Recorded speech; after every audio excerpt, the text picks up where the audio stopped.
نتوسل بالحبابة والبتول المستطابة والنبي ثم الصحابة فعسى دعوة مجابة.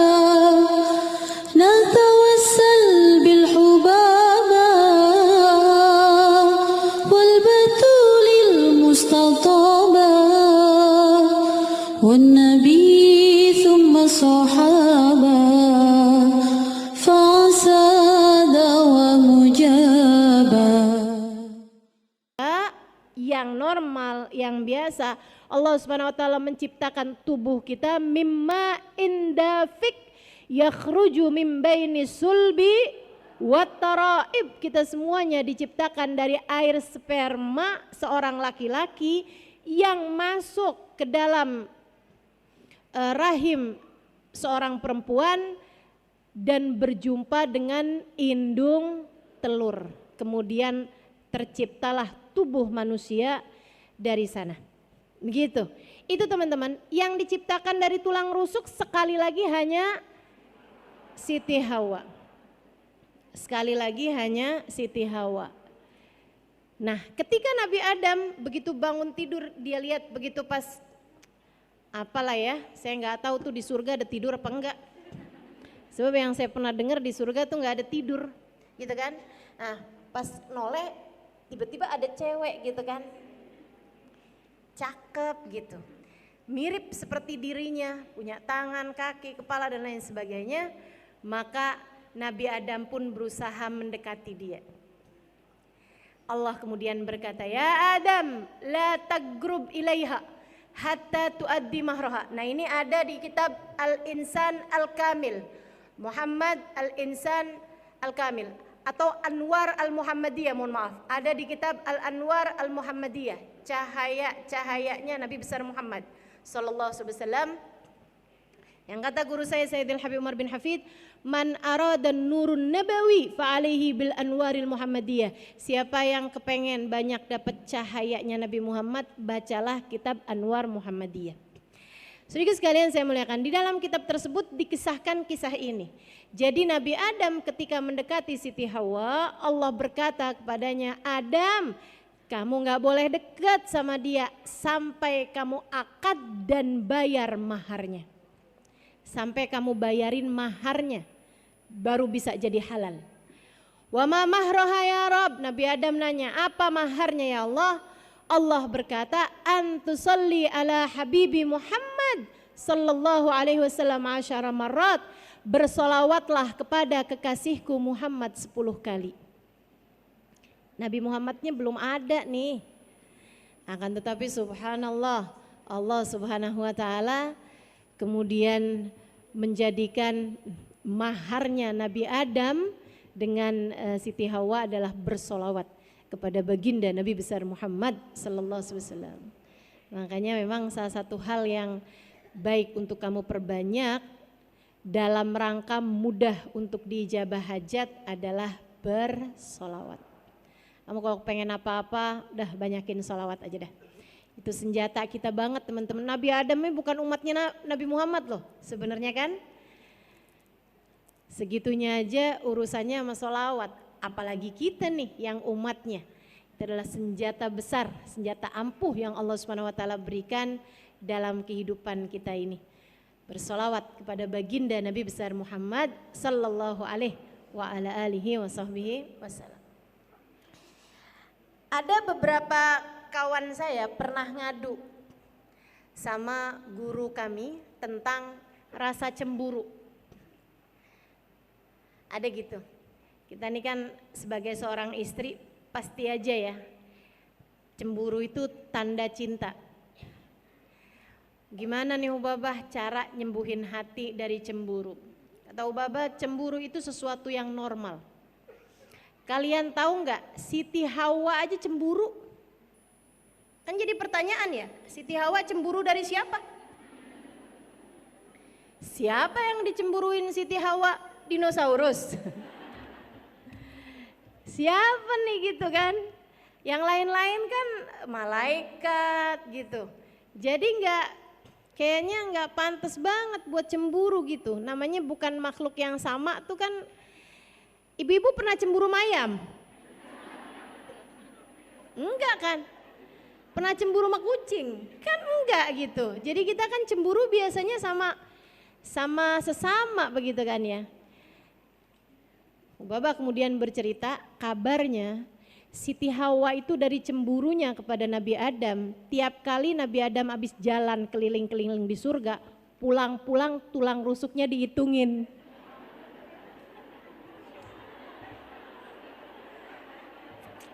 Lucu banget gak sih? Ya Allah. Tulang rusuknya Nabi Adam dihitungin, khawatir Allah menciptakan dari tulang rusuk yang lain seorang perempuan seperti dirinya.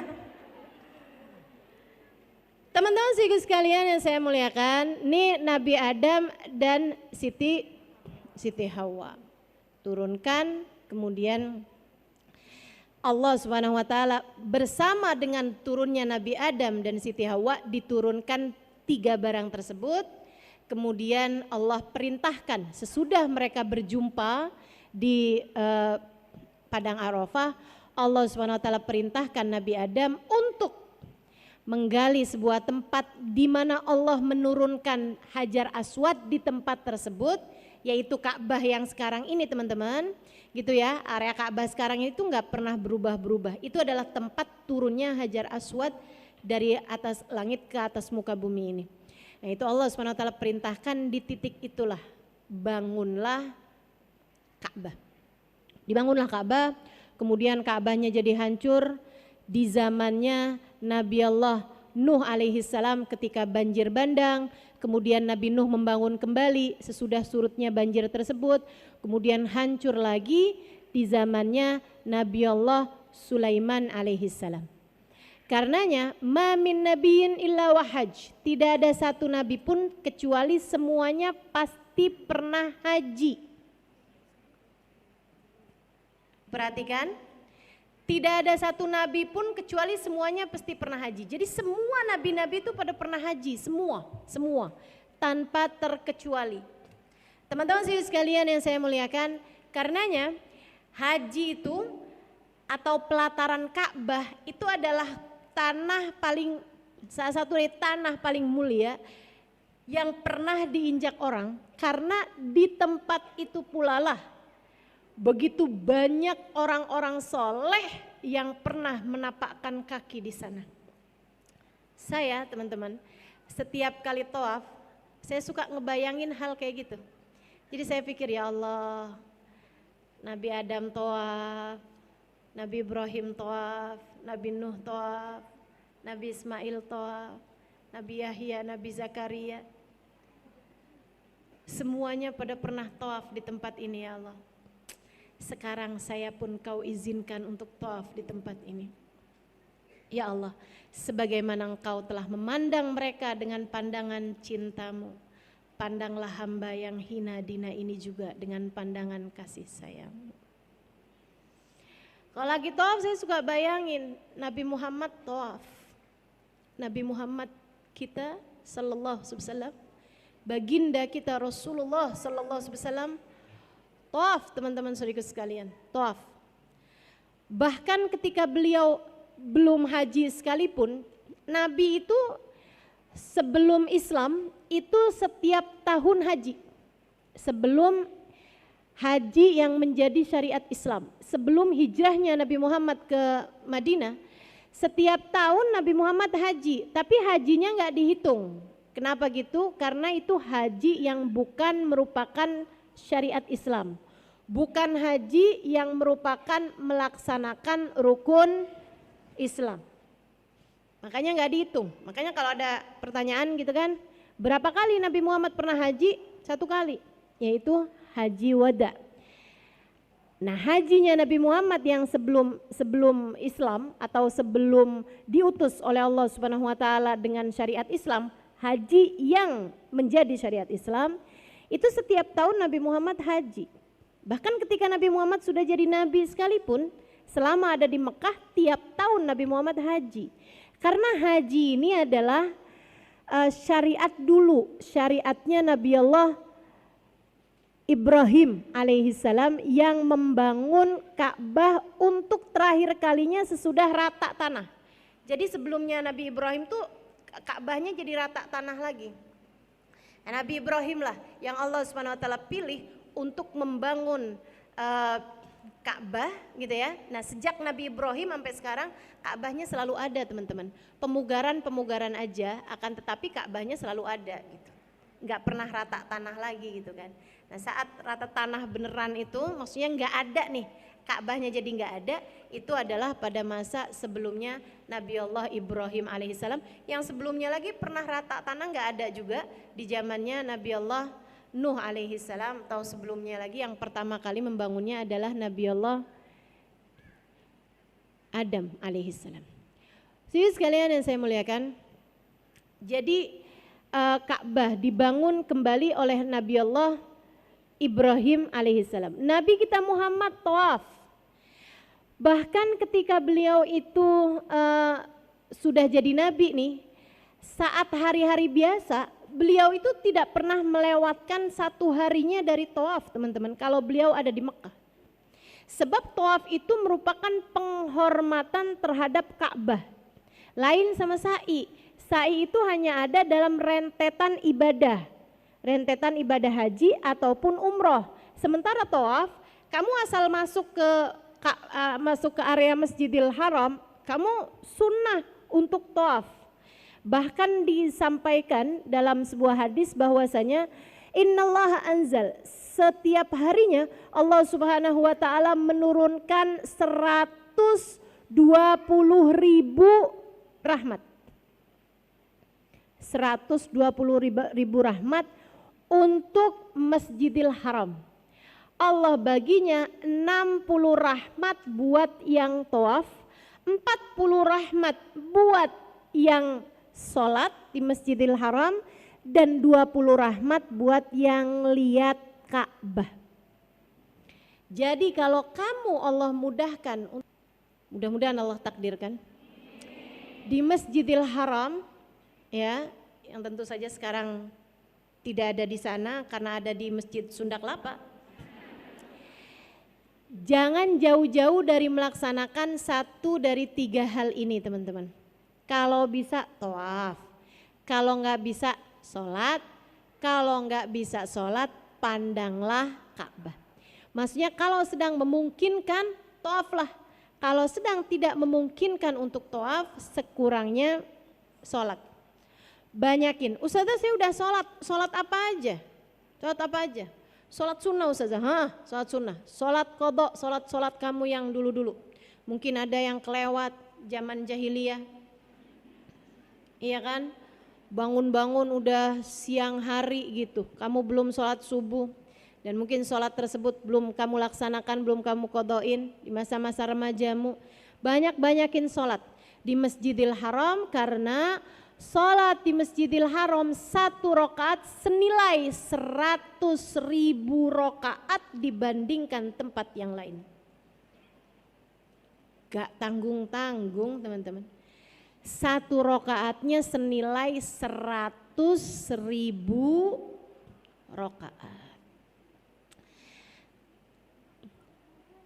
Dan saya kalau di Masjidil Haram, di Masjid Nabawi itu suka pindah-pindah tempat. Tar sholat di sebelah sana, tar sebelah sana, tar area sebelah sana. Kenapa? Saya cari-cari gitu. Ya Allah, mungkin di sini Nabi Muhammad pernah sholat. Mungkin di sini orang-orang mulia pernah sholat. Mungkin tempat ini dulu pernah disolatin sama Sayyidina Abu Bakar.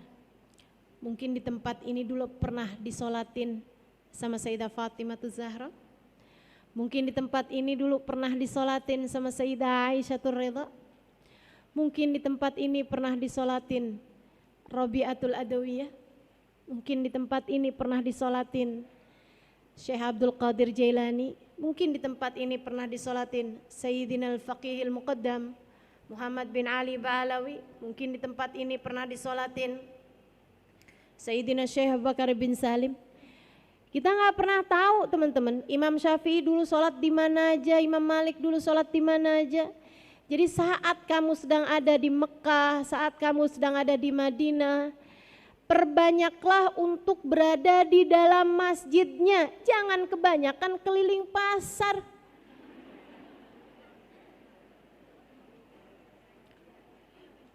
Udah selesai tawaf, udah ustazah, tawaf yang di masjid ataupun tawaf yang di luar masjid.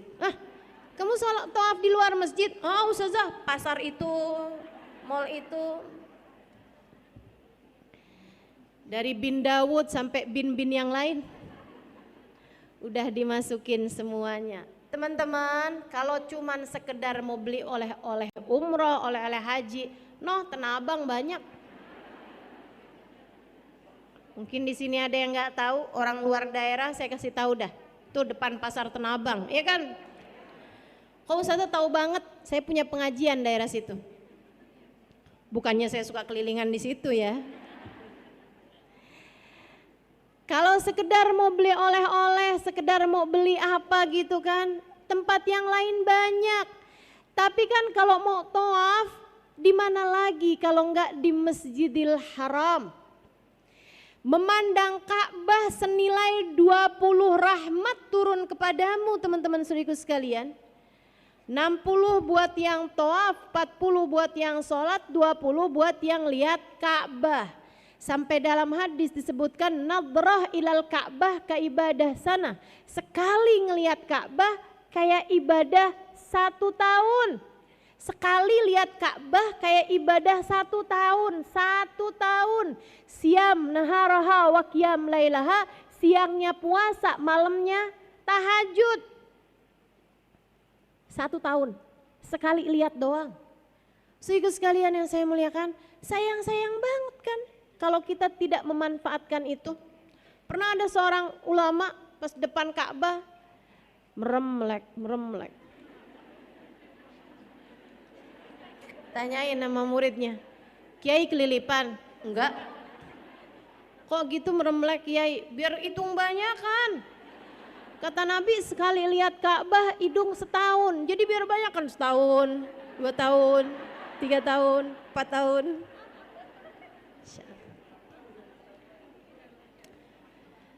Tempat-tempat terindah di atas muka bumi ini teman-teman sekalian. Baitullahil Haram, rumah Allah yang paling mulia. Saudaraku sekalian yang saya muliakan, kebayang gak sih rumah Allah? Dan di hatimu ketika ada di dalamnya masih berisi selain Allah, gak pas banget. Gak pas banget. Makanya kalau kamu dimudahkan oleh Allah untuk ada di sana, saran saya, selain Allah telah mentakdirkan dirimu, tubuhmu ada di sana, bawa serta hati dan ruhmu pula di sana. Hatimu jangan kemana-mana, hadapkan kepadanya. Jadilah tamu yang baik baginya. Saudaraku sekalian, kita aja kalau lagi jadi tamunya gubernur misalnya, tamunya presiden misalnya, adab kita nggak benar, dikeluarin kita dari ruangan, bukan begitu? Allah juga gitu teman-teman, jangan dikira sama semua. Jangan dikira sama semua. Ini kayak haji nih, Nabi Muhammad bercerita idza labbal abd, apabila seseorang mengumandangkan talbiyah, dia berkata labbaik Allahumma labbaik, labbaik la syarika laka labbaik, innal hamda wan ni'mata laka wal mulk la syarika lak. Artinya, ya Allah, aku datang memenuhi panggilanmu ya Allah. Aku datang memenuhi panggilanmu ya Allah. Engkaulah sang pemilik kekuasaan, Engkaulah sang pemilik kemuliaan. Tidak ada Tuhan kecuali Engkau ya Allah. Aku datang memenuhi panggilanmu. Kata Nabi Muhammad, jawaban dari Allah tidak selalu sama. Ada orang-orang yang datang kepada Allah dengan membawa atau dengan berbekal harta yang halal. Pergi haji, pergi umroh pakai duit yang halal. Dan dia selama tinggalnya di negerinya, sholatnya nggak tinggal, ibadahnya nggak kurang, sama orang tua dia bakti. Kalau dia perempuan sama suaminya dia benar. Teman-teman saudaraku sekalian yang saya muliakan, sama orang-orang nggak ada yang dia musuhan, hatinya bersih, hatinya baik, dia taat pada Allah Subhanahu wa taala. Ketika dia datang dia bilang labbaik Allahumma labbaik, labbaik la syarika laka labbaik. Allah Subhanahu wa taala menjawab, labbaik ya abdi wa sa'daik. Betul wahai hambaku, engkau datang kemari untuk memenuhi panggilanku. Akan aku persiapkan kebahagiaan demi kebahagiaan untukmu. Hartamu halal, hatimu bersih, dan kamu adalah seseorang yang selalu mendatangi panggilan-panggilanku. Tiap azan, panggilan Allah tuh. Kita diperintahkan, ini kayak majelis-majelis begini kan panggilan juga nih kan. Kamu lihat daftar atau jadwal saya ada di masjid ini, kamu datang memenuhi panggilan teman-teman. Panggilan siapa? Panggilan Allah. Sebab saya hanya akan menceritakan sesuatu padamu, sesuatu yang mudah-mudahan mendekatkanmu kepada Allah Subhanahu wa taala. Teman-teman saudara sekalian, kata Allah Subhanahu wa taala, hartamu halal dan kamu adalah hamba yang selalu datang memenuhi panggilanku yang lain. Dan kamu datang dengan membawa hati yang bersih, hajimu untukku, akulah yang akan memberi balasan padamu. Hajinya menjadi haji yang mabrur, haji yang diterima di sisi Allah. Demikian pula dengan umrah, ketika seseorang mengucapkan yang seperti itu, Allah pun menjawab dengan panggilan yang sama. Sebaliknya, ada orang yang pergi hajinya pakai duit yang haram, hasil korupsi, hasil nipu orang, hasil ngambil warisan saudaranya. Dia pergi dengan harta yang haram. Atau selama ini dia buang-buang, sia-siakan perkara-perkara yang Allah perintahkan padanya. Disuruh sholat dia nggak sholat, atau berantakan sholatnya. Disuruh bangun malam boro-boro, kadang karena kebelet dia kencing aja. Siapa itu yang kayak gitu? Teman-teman sekalian yang saya muliakan, giliran disuruh puasa sunnah berat banget. Giliran dokter bilang badanmu sudah tidak boleh naik lagi, rajin puasanya. Teman-teman saudaraku sekalian yang saya muliakan, orang-orang yang seperti ini, atau seorang istri yang sama suaminya nggak benar, seorang ibu yang menyengsarakan atau menyia-nyiakan anak-anaknya, nuntut dunia mulu sama anaknya. Sebelum kamu bisa beliin mama rumah di Pondok Indah, kamu mama anggap sebagai anak yang gagal. Saudaraku sekalian yang saya muliakan, itu ibu apa preman ceritanya? Ada ibu-ibu yang kalau ngelihat rapot anaknya ada merahnya satu aja dia muntah, marah banget. Kok bisa nih anak mama bisa punya ada merah di rapotnya? Dia marah setengah mati. Kamu tuh emang dasar. Segala macam lah umpatan, sumpah serapah kepada anak-anaknya. Dia lupa dulu rapotnya dia merah semua. Hitamnya cuma satu. Saudaraku sekalian yang saya muliakan, nih orang-orang yang selalu aja punya musuhan, punya masalah, sama tetangga dia masalah, sama temen dia masalah, sama panitia pengajian dia masalah. Datang ke masjid aja, sohibul baitnya, DKM-nya sebel, apalagi datang ke rumah Allah, teman-teman. Hati-hati, hati-hati. Hati-hati. Inna kasra qalbil mu'min asyaddu indallah min kasril ka'bah hajaran hajarat. Kata Nabi Muhammad, sesungguhnya menghancurkan hati seorang mukmin di sisi Allah lebih berat daripada menghancurkan Ka'bah batu demi batu. Ada orang sekarang datang Ka'bah bawa kapak atau bawa bulldozer, diratain tuh Ka'bah pakai tanah, kayak apa marahnya orang sedunia. Dan di sisi Allah menghancurkan Ka'bah batu demi batu hingga rata tanah masih lebih mending di sisi Allah daripada kamu menghancurkan hati seorang mukmin. Hati-hati terhadap perlakuanmu, kata-katamu, jangan sampai menyakiti orang lain, apalagi jika orang tersebut adalah orang tuamu, kakak atau adekmu, suamimu, anak-anakmu.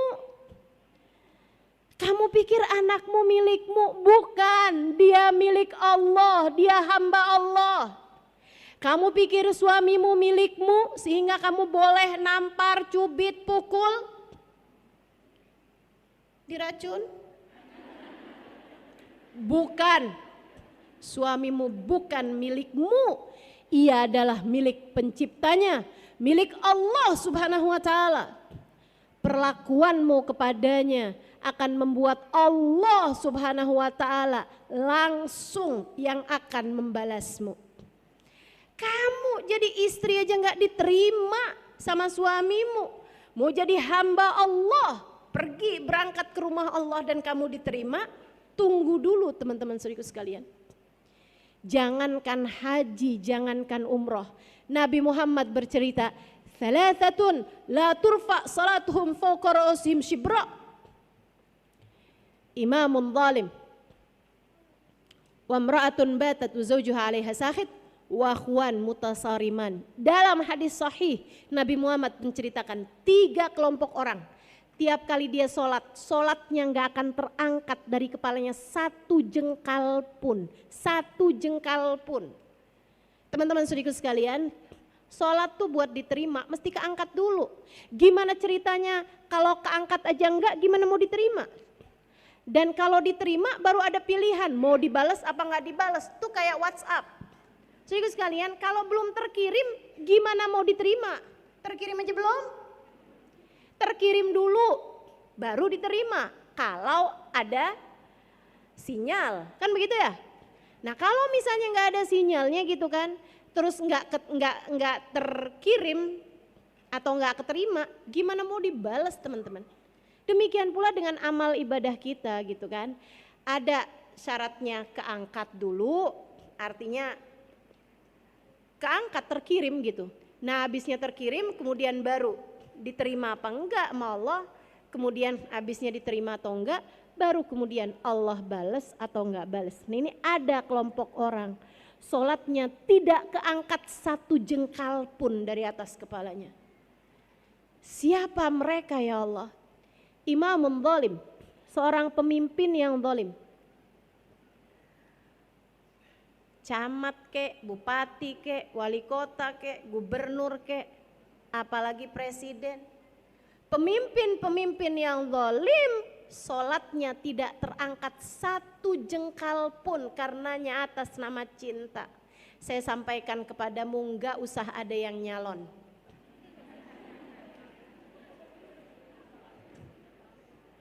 Enggak usah di sini ada yang cita-cita pengen jadi gubernur ya. Apalagi presiden gitu kan. Teman-teman saya sekalian, yang sudah keangkat, sudah kepilih, ada di area situ, area jadi orang-orang yang merupakan wakil-wakil rakyat, saya doakan mudah-mudahan kamu bisa amanat. Saya doakan mudah-mudahan kamu bisa mengemban amanat yang tidak ringan itu. Sebab begitu dia jadi seseorang yang zalim, entah korupsi, entah zalim kepada rakyatnya, apapun jadi jenis kezalimannya, sholatnya nggak keangkat 1 jengkal pun teman-teman. Terus siapa lagi? Seorang istri yang suaminya sedang marah kepadanya. Jangan berani menjadi salah satunya. Kamu jadi istri yang benar, bukan buat suamimu, bukan buat anak-anakmu, untuk dirimu. untuk dirimu. Bukan demi kebahagiaanmu yang singkat di dunia ini teman-teman, akan tetapi untuk hubunganmu yang sangat erat dengan Allah Subhanahu wa taala. Allah bisa murka bersama dengan kemurkaan suamimu, dan Allah bisa ridho kepadamu bersama dengan keridhaan suamimu. Udah, yang sabar aja jadi istri, Dek. Yang sabar aja jadi istri, Mbak. Yang sabar aja jadi istri, Kak. Yang sabar aja jadi istri, Bu. Waktu kita nggak lama kok di atas muka bumi ini. Sabar-sabarin aja. Demi untuk dirimu sendiri. Demi untuk sholat-sholatmu sendiri. Demi untuk ibadahmu biar diterima sama Allah Subhanahu wa taala.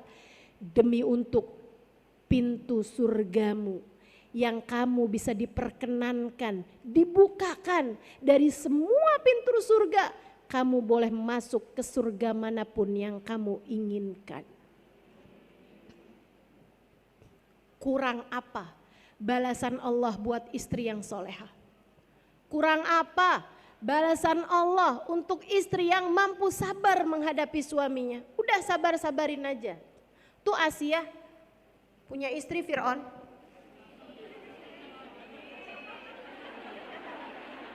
Asia istrinya Fir'aun maksud saya. Seneng bener kalau saya salah. Untung saya sabar. Teman-teman sikut sekalian yang saya muliakan, Asia tuh suaminya dia adalah Fir'aun. Segitunya dia bisa jadi istri yang soleha. Teman-teman, kabarnya Asia tuh kalau sama Fir'aun dianggap nggak nurut, itu ditaroin di kayak tempat tidur gitu yang dibuat dari api, yang dibuat dari besi, di bawahnya api dinyalain, dipanggang. Fir'aun mau bikin Asia jadi Asia panggang. Lah suami kita kan nggak Fir'aun amat. Ayolah. Lagian kamu mau nuntut suami kamu tuh mau jadi kayak apa? Ngaca. Dirimu sendiri itu loh, kayak sok-sokan aja. Sok-sokan sempurna. Bukankah dirimu juga punya banyak kekurangan? Bukankah dirimu juga punya banyak aib dan celah? Bukankah dirimu juga punya banyak kesalahan? Ayo belajar untuk bisa jadi seorang perempuan yang mudah-mudahan tiap kali kamu sholat Allah berkenan memandangmu dengan pandangan penuh rahmat. Ketika kamu berangkat umroh, berangkat haji, ketika kamu menyampaikan labbaik Allahumma labbaik, labbaik la syarika laka labbaik, Allah pun kemudian bersegera untuk menerima ibadahmu tersebut seraya mengatakan labbaika ya abdi wa sa'daik. Yang ketiga dari orang yang sholatnya gak akan pernah keangkat satu jengkal pun. Ini sholat. Sholat tuh ibadah yang paling banyak kita lakukan dibandingkan dengan puasa, dibandingkan dengan haji teman-teman, bandingkan dengan zakat, kan begitu. Segitunya aja Allah gak mau menerima sholat kita satu jengkal pun. Yang ketiganya siapa? Akhwan mutasoriman, orang yang lagi gak akuran. Yuk liatin hatimu, dendam sama siapa hatimu itu?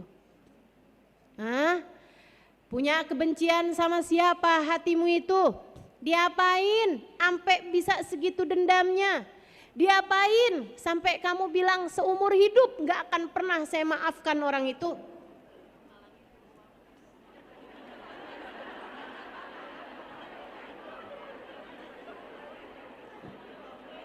Ini saya sedih jadi gak sedih nih.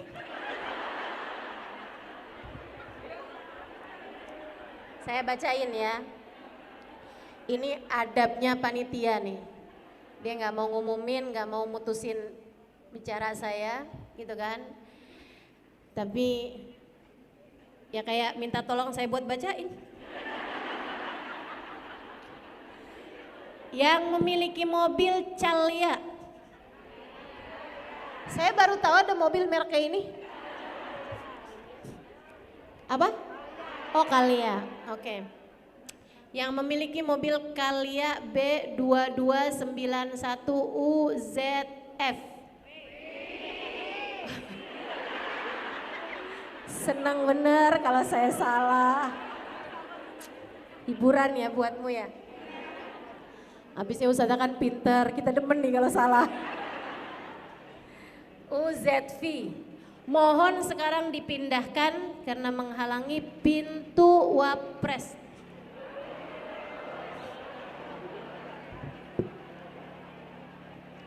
Pintunya namanya pintu wapres. Atau ada wapres yang mau keluar? Lebih baik? Oh, ayo cepetan, cepetan.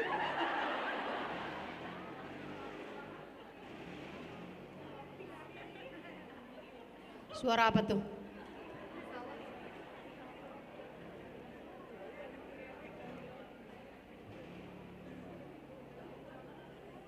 Tolong dikondisikan suaranya, udah.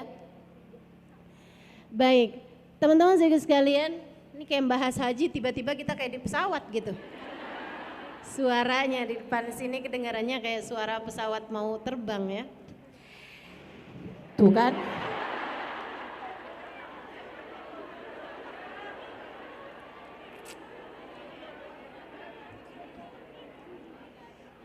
Majelis emang hiburan banget ya. Antara tangis dan ketawa jadi satu gitu. Baik teman-teman sekalian yang saya muliakan, akhwan mutasariman, dua orang yang sedang gak akuran, ada dendam di hati kita sama siapapun, menghalangkan sholat kita diterima sama Allah, menghalangkan ibadah haji kita, ibadah umroh kita buat terima sama Allah. Jadi yuk sama-sama saling benerin diri, biar kita ketika mengerjakan ibadah apapun aja jadi ibadah yang layak diterima sama Allah Subhanahu wa taala. Jadi setiap kali orang mengumandangkan talbiyah ada dua jawaban dari Allah Subhanahu wa taala, antara labbaik wa sa'daik dengan kalau hartanya haram, kalau selama ini perintah Allah juga diabaikan, kemudian lagi dia berangkat cuman bawa badan doang, hatinya sih lagi di mana-mana teman-teman, hatinya nggak ikutan pergi, nggak ikutan datang ke Mekah gitu ya. Itu teman-teman sekalian jawaban dari Allah ketika dia mengumandangkan labbaik Allahumma labbaik, labbaik la syarika laka labbaik. Mungkin dia membaca itu dengan penuh rasa bangga, mungkin dia membaca itu dengan penuh rasa haru, mungkin dia membaca itu dengan penuh rasa bahagia, akan tetapi ternyata jawaban dari Allah untuknya la labbaik wala sa'daik. Tidak wahai hambaku, kamu datang tidak untuk memenuhi panggilanku. Hartamu haram. Kamu datang ke sini bawa hati yang busuk. Kamu datang ke rumahku dengan mengabaikan perintah-perintahku saat kamu berada di negerimu. Hajimu aku tolak. Usahamu tidak akan terbalas apa-apa dariku. Kayak semacam jawaban dari Allah ketika dia bilang, aku datang memenuhi panggilanmu ya Allah. Kata Allah, siapa yang ngundang? Kayak semacam gitu loh. Serem bener, serem bener. Karenanya, ini terakhir nih, waktu Sayyidina Ali Zainal Abidin, ini teman-teman, cicit Nabi Muhammad SAW, anak dari cucunya Nabi Muhammad Sayyidina Husain, yang ketika ayahnya Sayyidina Husain masih usia 7 tahunan, 6 tahunan gitu ya, itu lagi main-main di serambi masjid, Nabi Muhammad sudah cerita tentang anak cucunya, tentang Sayyidina Ali Zainal Abidin. Keren banget gak sih ini?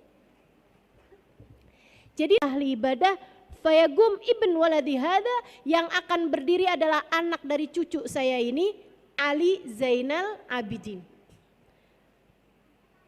Julukannya dari Nabi Muhammad. Julukannya berdasarkan karena karomah kemuliaan yang akan Allah berikan nanti untuknya di akhirat.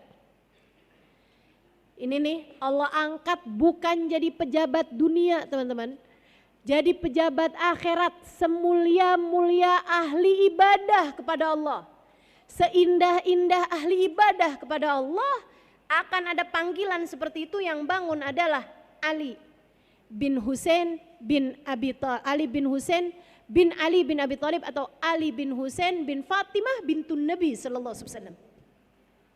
Anak dari cucunya Nabi Muhammad SAW.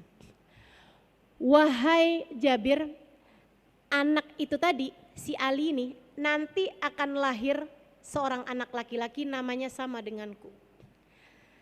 Kalau umurmu sampai ke sana, sampaikanlah salamku kepadanya.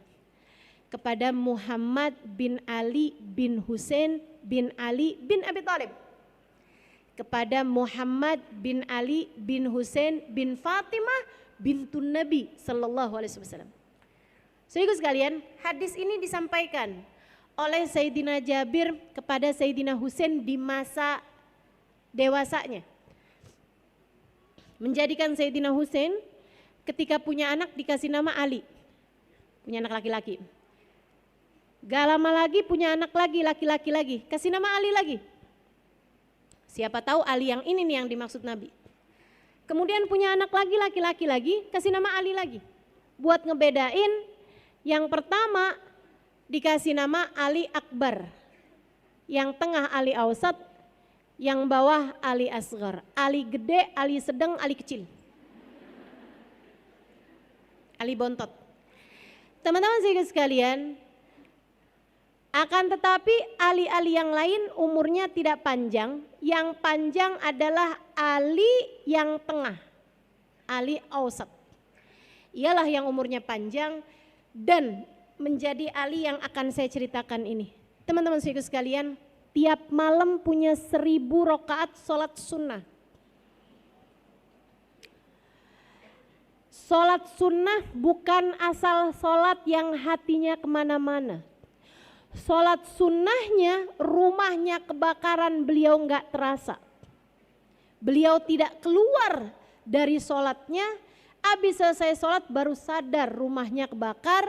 Beliau ketika ditanya sama orang-orang, mengapa engkau tidak keluar dari sholatmu tadi itu, beliau mengatakan, al-hadni an-narul kubro, saya sedang memikirkan api neraka besar, membuat saya tidak melihat api sekecil ini. Bersama dengan itu, beliau menanggung nafkah seluruh keluarga miskin yang ada di Madinah. Menjadikan di masa hidup beliau enggak ada pengemis, ngemis di kota Madinah, teman-teman. Tanpa mereka tahu siapa yang memberi nafkah kepada mereka selama ini. Kalau pagi-pagi mau ngemis, tiba-tiba ada makanan di depan rumah mereka, beras dan lain sebagainya gitu. Ibarat orang zaman sekarang, gandum dan lain sebagainya ada di depan rumah mereka, lengkap dengan uang dinarnya, lengkap dengan makanannya. Saudara sekalian yang saya muliakan, baru sesudah wafatnya Ali Zainal Abidin, pemberian tersebut nggak ada, baru mulai muncul pengemis di kota Madinah. Dari mana kalian berasal? Dari Madinah. Kok dulu-dulu nggak ngemis? Kalian orang miskin baru?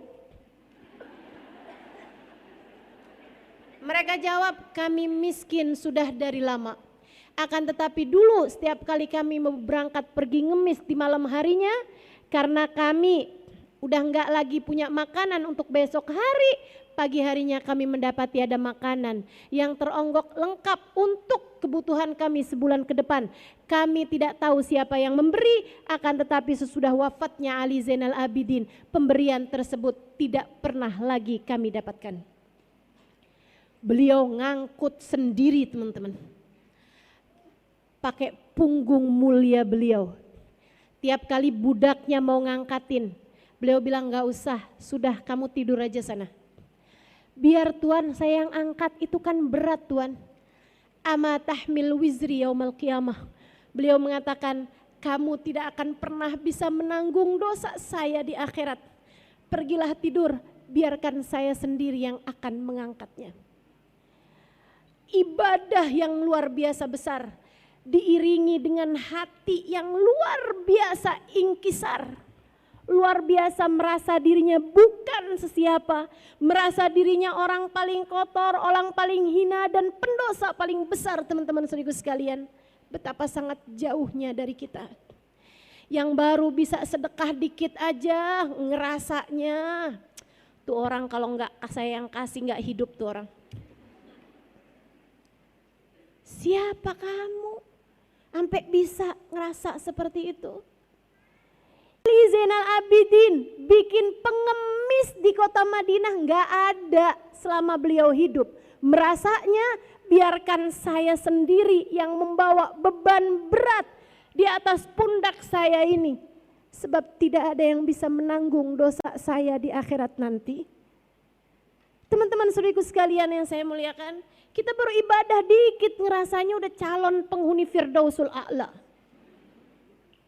Jangan berani-berani orang soleh, orang soleha. Nih, hamba Allah soleha. Ngerasanya kayak begitu. Kesian di si ibu itu ya. Dia padahal pergi ngaji juga loh barengan sama saya. Kemarin saya liatin di Sunda Kelapa, tapi sampai sekarang katanya belum bisa tahajud, kesian.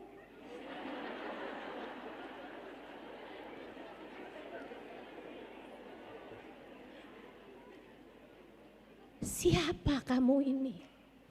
Atau tepatnya siapa kita ini teman-teman saudaraku sekalian? Kita ngelihat diri kita aja geli.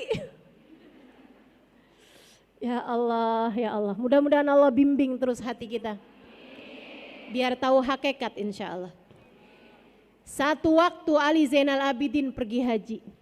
Saudaraku sekalian, saat beliau mulai mengumandangkan talbiyah dari atas untanya.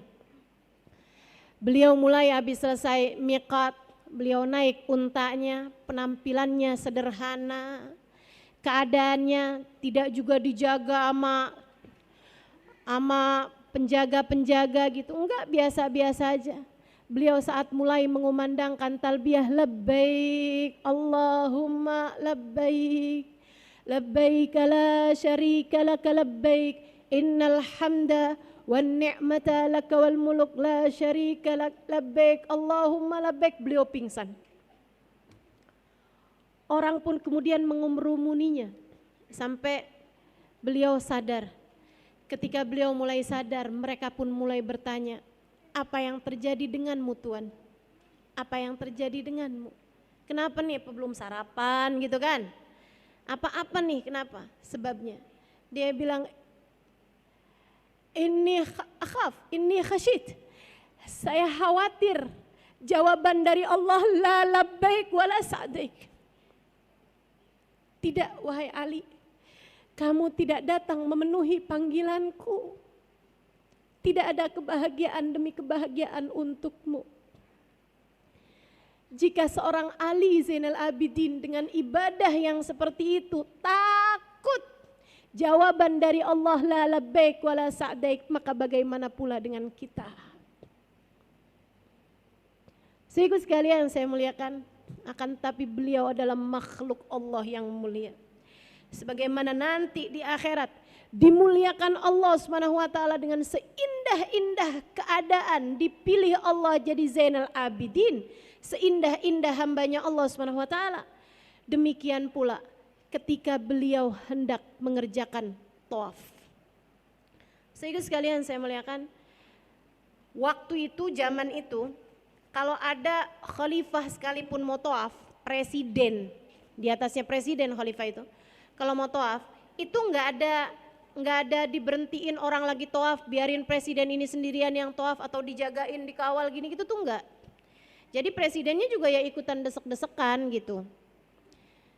Ini bukan presiden negara lain ya, presidennya Saudi Arabia sendiri gitu, presidennya masa itu kekhalifahan Islam sendiri teman-teman. Itu ya silakan aja gitu, ikut desek-desekan, ikut inian, mungkin dikawal sama beberapa orang gitu kan, yang ngelilingin beliau gitu, biar jangan ada sampai ada yang bunuh atau apa gitu. Tapi ya ikut desek-desekan, ikut ngantri sama orang-orang. Di saat khalifah zaman itu juga mengerjakan ibadah haji, mau masuk ke area Ka'bah, untuk apalagi untuk bisa cium Hajar Aswad, setengah mati susahnya teman-teman. Beliau mau habis selesai tawaf nih mau nyium Hajar Aswad tuh susah gitu khalifahnya. Tiba-tiba aja Sayyidina Ali Zainal Abidin masuk dari arah masjid. Begitu beliau masuk, Allah membelahkan orang untuk beliau, hingga beliau dari arah beliau berdiri sampai langsung lurus, jalanannya kosong sampai Hajar Aswad. Masalahnya kan bukan apa yang jadi jabatan duniawi gitu. Tapi Allah kan tidak melihat kepada zahir, yang Allah lihat hati. Ada hati yang menghadapkan dirinya lurus pada Allah SWT. Ada hati yang tak tertarik urusan dunia. Ada hati yang mencintai Allah lebih daripada apapun. Kan tak pernah lupa kepada Allah semenit pun. Teman-teman saudaraku sekalian, Allah belahkan jalan untuknya sampai ke area Hajar Aswad. Maka beliau pun segera menuju ke Hajar Aswad, cium Hajar Aswad. Habis selesai beliau tawaf apa segala macam ya. Beliau pun cium Hajar Aswad, kemudian beliau arah pulang. Jalan aja, santai aja gitu. Itu teman-teman saya sekalian, ada orang di sekelilingnya khalifah. Khalifahnya tuh nanya kayak begini nih. Manhu? Siapa itu? Kok ada orang yang dihormati orang lebih daripada saya, seolah-olah kayak gitu loh. Siapa itu? Gitu. Ada orang di sekelilingnya khalifah tersebut tahu siapa Ali Zainal Abidin, beliau cicit Nabi Muhammad SAW. Akan tetapi dia nggak mau bikin hatinya khalifah kayak insecure gitu ya. Ya kan rada gimana gitu kan, ada orang yang lebih dimuliain daripada dia gitu. Dia tuh kayak mau gede-gedein hatinya khalifah, terus dia bilang kayak begini, nggak tahu siapa sih itu, nggak kenal. Ada Farozdak namanya di situ, seorang pujangga Arab. Dia kemudian bilang, anta ma ta'rifu ana a'rifu. Kamu nggak kenal, saya kenal. Dia bilang, oh Farozdak, kamu kenal siapa dia? Naam, ana li a'rifu. Saya tahu siapa dia, saya kasih tahu siapa dia. Beliau kemudian menyampaikan bait-bait syair yang sangat indah mengenai Sayyidina Ali Zainal Abidin. Salah satunya beliau mengatakan, hadabnu Fatimah in kunta jahilu bijaddihi anbiya Allah qad khutimu. Hadzal ladzi ya'riful batha wat'atuhu wal arabu ya'rifuhu wal ajamu. Dia bilang ini adalah seseorang, kalau kamu nggak kenal sama dia, tanah halal, tanah haram kenal sama beliau. Ka'bah kenal sama beliau. Hajar Aswad kenal sama beliau. Semuanya ingin untuk beliau dekat dengannya. Ini adalah putra Fatimah jika kamu tidak mengetahuinya. Dengan kakeknya kenabian ini telah dipungkasi. Hadza taqiyun naqiyul alimul alam. Wah, pokoknya udah deh dia puji-puji Sayyidina Ali Zainal Abidin. Teman-teman saudara sekalian, maka kemuliaan di atas kemuliaan ada pada penilaian Allah Subhanahu wa taala. Jangan pernah menganggap nilaimu ada pada pandangan orang terhadap dirimu. Enggak apa-apa dianggap hina oleh manusia jika kamu dianggap mulia di hadapan Allah. Yang kita takutkan adalah kita dianggap mulia di hadapan manusia, sementara kita tidak dianggap di hadapan Allah Subhanahu wa taala. Kata Nabi Muhammad, ada seseorang besar badannya, dianggap mulia di hadapan manusia, akan tetapi di sisi Allah tidak sampai kepada sesayap nyamuk sekalipun. Nilainya di sisi Allah enggak sampai sesayap nyamuk sekalipun, teman-teman. Dan ada juga hamba-hamba Allah, rubba as'as akbar lau aqsam 'ala Allahi la barra. Ada orang dekil, dekumal, enggak dianggap sama orang lain. Kalau dia datang enggak dicariin orang, kalau dia enggak ada enggak dicariin orang juga. Kalau dia datang enggak dipersilahkan orang, kalau dia enggak ada juga enggak dicariin orang. Akan tetapi lau aqsama 'ala Allahi la barra, ketika dia menengadahkan tangannya, Allah malu untuk tidak mengijabah doanya. Ia selalu dipandang mulia di sisi Allah Subhanahu wa taala. Pilihanmu di atas muka bumi ini untuk menjadi hamba yang seperti apa? Mari jadikan momen orang-orang berangkat pergi haji, memuliakan Ka'bah, menghidupi Masjidil Haram sebagai sarana kita untuk mencari kemuliaan di sisi Allah Subhanahu wa taala, untuk menjadi hamba-hamba yang selalu memenuhi panggilannya.